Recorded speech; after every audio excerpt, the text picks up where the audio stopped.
Okay, now we're going to get started with making the circles.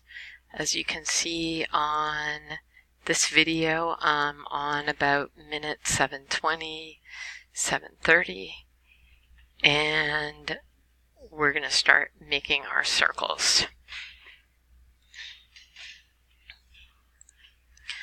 So here I've made one small circle, and I used copy and paste to get a second circle, and then I used the scale tool and I made it 600% so that I would have two circles of the same scale.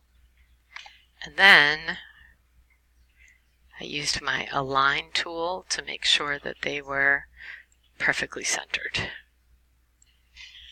Okay, so now I have my two circles, and similar to what's going on in this video, I'm going to be adding more circles in a perfect way.